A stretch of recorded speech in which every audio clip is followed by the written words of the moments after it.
Selamat datang dan berjumpa kembali bersama channel novel kita. Inilah cerita novel menantu hebat seperti Dewa bab 8 yang berjudul Taruhan. Alek Gunawan tersenyum. Satria, pikirkan baik-baik. Jika kamu ingin bertaruh denganku, kamu pasti akan kalah. Satria Buana memerintahkan. Bawakan pisau kemari. Rizka Buana sangat khawatir. Jika setelah digores dengan pisau muncul goresan, itu membuktikan bahwa batu ake itu palsu. Lasmi Buana pasti akan menyalahkan Satria. Dia buru-buru berkata, Nenek, ini adalah batu ake untuk dihadiahkan kepada keluarga Wibowo. Bagaimana kita bisa mendengarkan perkataan Alek dan menggoresnya? Wajah Lasmi muram. Apa yang kamu takutkan? Jika itu benar, tidak akan rusak jika digores sedikit. Aku juga ingin melihat mengapa Alek mengatakan ini palsu. Lasmi merasa jika ini bukan batu ake asli, maka dia dapat menggunakan kesempatan ini untuk mengusir Alek dari keluarga Buana. Satria membawa pisau dan mulai menggores batu ake ini.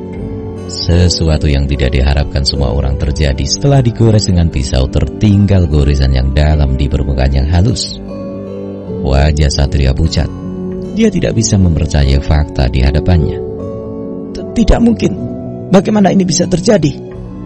Batu ake yang aku beli seharga 92 juta. Bagaimana bisa para ahli itu berbohong padaku? Aku sangat mempercayai mereka sehingga aku tidak mengetes keasliannya dulu. Wajah Lasmi datar. Terlihat jelas bahwa uang 92 juta telah hangus. Alek memandang Satria sambil tersenyum. Satria, kamu membayar 92 juta untuk barang palsu, dan kamu masih mentertawakan aku sebagai sampah. Aku yakin kalian semua memiliki penilaian sendiri tentang siapa yang sampah di sini. Satria menggertakkan gigi dan berkata, Alek, jangan terlalu bangga. Aku tidak lain hanya mempercayai kata-kata ahli itu dengan mudah. Nenek, jangan khawatir. Aku punya cara lain untuk meyakinkan Presiden Wibowo, dan aku akan memenangkan kontrak Teluk Indah. Alek berkata dengan dingin, Satria, bagaimana bisa sampah sepertimu menandatangani kontrak Teluk Indah? Nenek, aku pikir kita harus mengirim Erika. Hanya Erika yang bisa berhasil menandatangani kontrak untuk CG International City. Lasmi berpaling dan melihat Erika. Erika, apa kamu benar-benar yakin? Aku... Erika tidak bisa berkata-kata. Satria yang ada di sebelahnya mencibir. Erika, jika kamu benar-benar memiliki kemampuan, aku akan memberikan urusan ini kepadamu. Tapi urusan ini terkait dengan masa depan keluarga Buana kita. Setelah kontrak ditandatangani, keluarga Buana akan bisa bertahan. Tapi jika proyek tidak ditandatangani, keluarga Buana akan bangkrut. Ini tentang hidup dan matinya keluarga. Hati Erika memanas. Bagaimanapun, dia juga seorang PhD, lulusan dari Universitas Pramulya. Tidak bisakah dia melakukan sesuatu? Pada saat ini ponselnya bergetar. Setelah dilihat ternyata itu adalah pesan teks dari Alex. Erika, kau harus menunjukkan kemampuanmu. Kamu bisa melakukannya. Erika segera berkata, Nenek, aku akan mencoba yang terbaik untuk membantu keluarga Buana memenangkan kontrak Teluk Indah. Satria berkata dengan wajah dingin, Erika, kau terlalu percaya diri. Baiklah, nasib keluarga Buana aku serahkan padamu. Tapi jika kamu tidak bisa melakukannya, maka kamu adalah sampah. Lebih baik kamu memberikan posisimu pada orang lain yang lebih mampu. Bawa suami sampahmu dan tinggalkan keluarga Buana. Erika juga menjadi marah. Dia berkata sambil mendengus dingin, Satria, apa yang akan kau lakukan jika aku memenangkan kontrak Teluk Indah? Satria tertegun sejenak, lalu tersenyum dan berkata, jika kau benar-benar sehebat itu, aku akan mengumumkan di depan semua orang bahwa aku adalah sampah. Aku memberimu posisi General Manager keluarga Buana. Selain itu, aku akan memanggilmu kakak jika bertemu di kemudian hari nanti. Bagaimana? Baik, kalau begitu aku setuju. Lasmi tahu bahwa meskipun jika batu ake itu asli dan telah diberikan pada Presiden Wibowo oleh Satria, kontrak juga belum tentu dapat dimenangkan.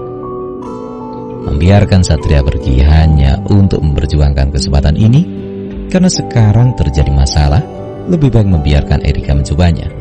akan menjadi lebih baik jika dia benar-benar memenangkan kontrak itu. Tapi jika tidak, aliran dana ke satu keluarga Erika akan dihentikan. Lumayan hemat banyak. Jadi Lasmi segera memutuskan.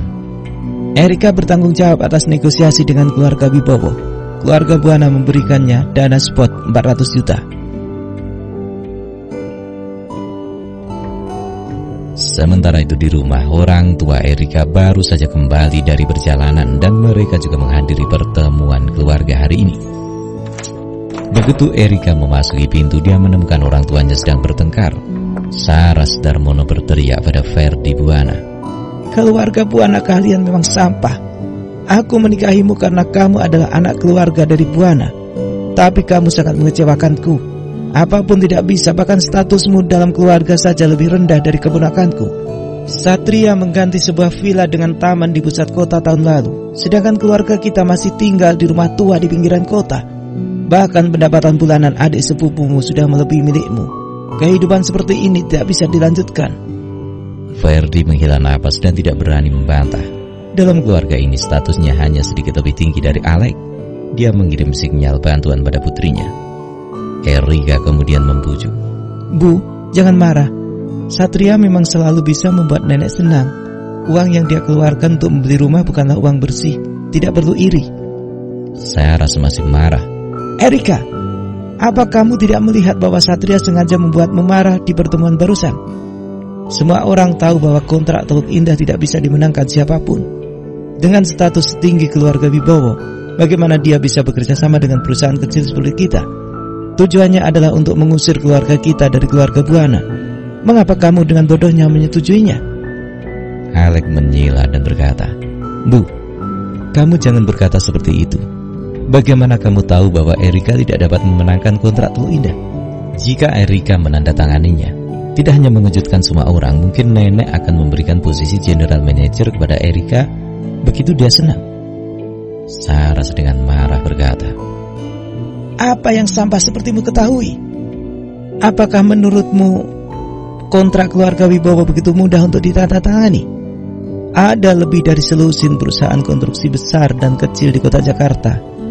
Dengar-dengar, bahkan mereka tidak dapat memasuki pintu perusahaan cabang keluarga Wibowo. Bersambung. Jangan lupa share, like and subscribe.